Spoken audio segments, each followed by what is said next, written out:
கேக்குதா? சட்டமன்ற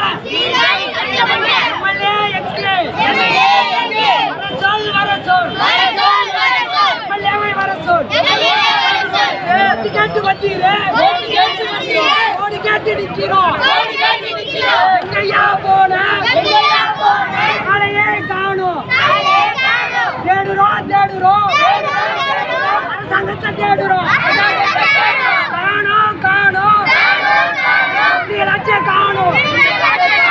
ஓடி இங்க இல்ல தினம் சாகுறோம் பள்ளி போக சாகுறோம் மருத்துவமனை போக சாகுறோம் போட்டுக்கொடு சாலையை போட்டுக்கொடு மணல் கோரி விதி எங்கே